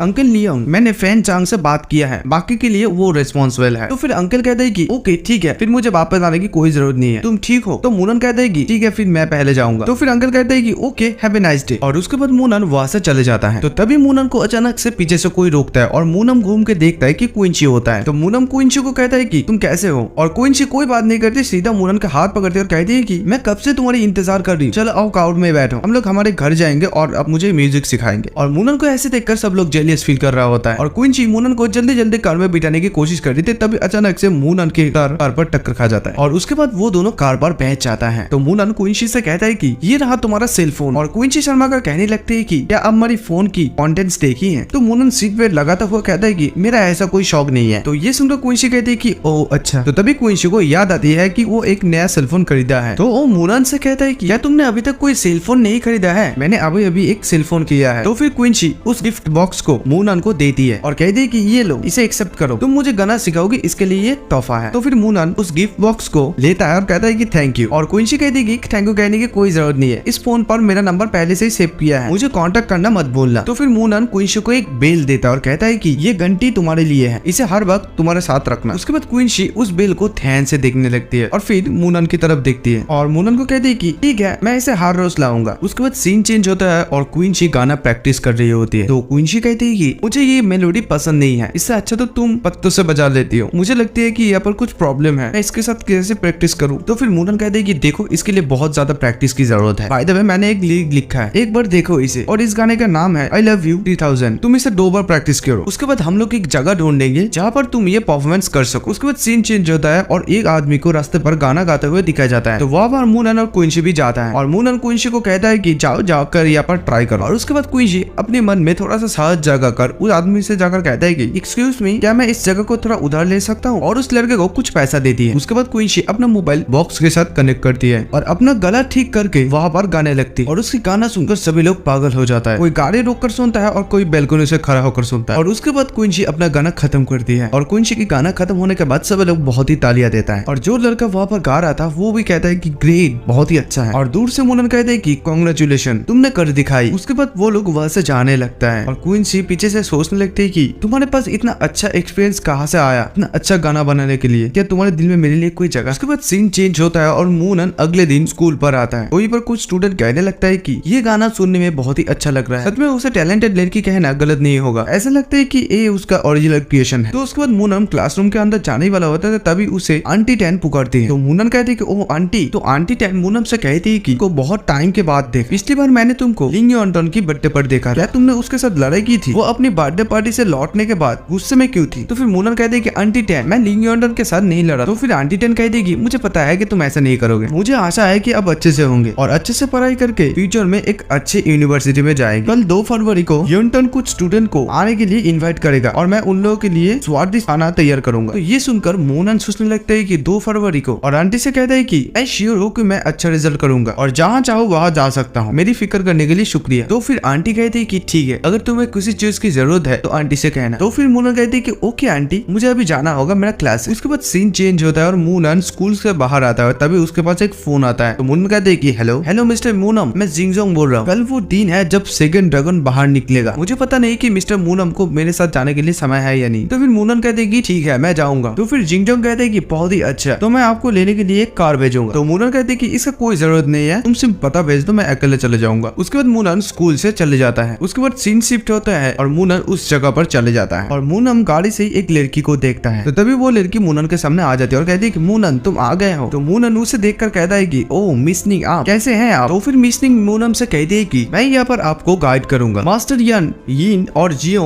जानते हैं कि आप ज्यादा अटेंशन पसंद नहीं करते हैं, इसीलिए मैं यहाँ पर आपके लिए इंतजार कर रही हूँ, आप श्योर हो सकती है, मेरे लिए ये जगह बहुत ही फेमिलियर है। मूनन कहते हैं कि ठीक है, तो फिर मैं आपके ऊपर छोड़ता हूँ सब कुछ। तो फिर वो दोनों एक जगह के अंदर जाता है जहाँ पर पहले से ही बहुत सारा लोग होता है। तो इस जगह के बारे में मिस निंग मूनन से कहती है कि ये एक प्राचीन जगह वाला एक खूबसूरत शहर है, टूरिस्ट लोग सीढ़ियाँ चढ़ते हैं क्योंकि अफवाह कहते हैं कि वो जितना ऊपर चढ़ेगा उतने ही खुश हो सकता है। मिस्टर मूनम क्या इसे आप भी ट्राई करना चाहेंगे? तो मूनन कहते हैं कि ये काम नहीं करेगा। तो ये सुनकर मिस निंग कहती है कि ओके गुड, और मूनन की तरफ देखकर सोचने लगते हैं कि एक अच्छा माहौल बनाना बाकी में मुश्किल है। और उसके बाद सीन शिफ्ट होता है और मूनन को कोई घर के ऊपर से कहने लगता है कि मिस्टर मूनम आपका कमरा तैयार हो गया है, मेरे घर पर आज रात 8 बजे कॉकटेल पार्टी है, क्या तुम एंजॉय करने के लिए आ सकते हो? मैं तुम्हें सीधा उठा लूंगा। तो फिर मूनन कहते हैं कि यस नो प्रॉब्लम, लेकिन मैं खुद जाऊंगा। उसके बाद रात 8 बज जाता है और मूनम उस जगह पर जाता है। तो यहाँ पर एक बंदा खड़ा होता है, वो लिस्ट पर मूनम की नाम चेक कर रहा होता है और जब देखता है कि मूनम का नाम वहाँ पर है तो कहते हैं कि मूनम प्लीज कम इन। उसके बाद मूनन उस जगह पर बहुत सारा लोग देखता है। उसी बीच मूनन को एक आदमी के शरीर से एनर्जी निकलते हुए दिखाई देता है। तभी मिस निंग पीछे से उसे पुकारती है, ए मूनम तुम आ गए हो, प्लीज मुझे फॉलो करो, यान इन एंड जियोंग तुम्हारे लिए वेट कर रहा है। उसके बाद मिस निंग मूनन को उन तीनों के पास ले जाती है। तो वो तीनों भी मूनम की वेलकम करता है। तो जियोंग मूनन को कहता है कि मिस्टर मूनम पिछली बार मुझे मेडिसिन देने के लिए बहुत ही धन्यवाद, कुछ दिनों के बाद मेरे हाथ की हड्डियां पूरी तरह से ठीक हो गया है। तो फिर मिस्टर ये मूनम से कहता है कि आप अगर इस बूढ़े आदमी को ये सिखाते हैं तो ये बहुत बड़ा अचीवमेंट होगा। तो मूनन कहता है कि देखो एल्केमी एक्सप्लेन करना बहुत ही कॉम्प्लेक्स है। तो तभी मिस निंग कहती है कि ठीक है चलो सब लोग बैठकर बात कर। उसके बाद वो सभी लोग बैठ जाता है। तो मिस्टर यन कहते हैं कि मैंने पहले भी यान लाओ से सुना है कि मूनन के एबिलिटी एक्स्ट्राऑर्डिनरी। मूनन कहते हैं कि देखिए मैं एक्स्ट्राऑर्डिनरी कुछ भी नहीं हूँ, इस समय मुझसे भी ज्यादा स्ट्रॉन्ग आदमी है। मिस्टर यन कहते हैं कि देखो हम लोग आपको यहाँ पर कुछ कहने के लिए लाए हैं। तो फिर जियोंग कहते हैं कि देखिए कुछ दिन पहले हमें एक खबर मिला है कि मेजर ऑफ द सिटी अपना मास्टर को बुलाया है, हमारे पास भी अपना मास्टर है, लेकिन अगर कुछ भी होता है तो मुझे उम्मीद है कि आप हमें मदद कर सकते हैं। तो फिर मिस्टर यन कहते हैं कि देखो आप श्योर हो सकते हैं, चाहे कुछ भी हो जाए हम आपके साथ खराब व्यवहार नहीं करेंगे। तो फिर मूनन कहते हैं कि हाँ क्योंकि मैं यहाँ पर हूँ तो नेचुरली मैं आपका काम करूंगा। तो तभी मिस्टर यन कहते हैं कि उप्स मैं तो इसे निकलना भूल ही गया था। मिस्टर मूनम हमने आपके लिए एक गिफ्ट तैयार किया है, अगर आप तैयार है तो इसे ले सकते हैं। तो फिर मूनन कहते हैं कि यस थैंक यू। उसके बाद मूनन उस बॉक्स को ओपन करता है, वहाँ पर 2 स्क्रॉल होता है। तो वो लोग कहने लगता है कि हमने सुना है कि मिस्टर मूनम के पास हेवन और अर्थ की शक्ति है, भगवान की मूर्ति को तोड़ दिया और उनमें से ये गोल्डन कैरेक्टर मिला है, ये वार्निंग नेशन का स्क्रॉल है, ये मूर्ति के साथ मिला था, ये सच्चाई का एक रिकॉर्ड है। बाद मूनन उस स्क्रॉल को खोलता है और सोचने लगता है कि ये लियन बॉडी रिफाइनिंग मेथड के साथ असली सुनहरे शब्दों के मिश्रण का बारे में है, मैंने पहले कभी ऐसा कुछ नहीं देखा, ये हिस्टोरिकल डेवलपमेंट है, ये मिंग राजवंश की हजारों वर्षों की सभ्यता है, कई अलग अलग लोग भगवान शक्ति को महसूस कर सकता है और चेंजिंग बॉडी रिफाइनिंग कल्टिवेशन का निर्माण कर सकता है। और फिर मूनन कहते हैं कि ये बहुत ही अच्छा है, थैंक्स अगेन। उसके बाद सीन चेंज होता है और मूनन उस स्क्रॉल को लेकर एक रूम के अंदर जाता है, जाके वहाँ पर कुछ शब्दों को पढ़ने लगता है और तभी उनके आंखों के सामने कुछ वर्ड आता है और फिर सोचने लगते हैं कि मैं इसे फिर से दोबारा पढ़ूंगा और 8 सुनहरे शब्दों को एक साथ जोड़ूंगा। तभी वहाँ पर अचानक से कुछ होने लगता है और मूनन के शरीर से आग निकलने लगता है और मूनन जोर जोर से चीखने लगता है और उस घर के अंदर की चीजें टूटने लगता है और जलने भी लगता है और अचानक से ये बंद भी हो जाता है और घर की सारा चीजें तहस नहस हो जाता है। और तभी मूनन के पीछे एक ड्रैगन को दिखाया जाता है तो मूनन सोचता है कि क्या ये तियलनाम का सांस है, ये कैसे पॉसिबल हो सकता है, वेट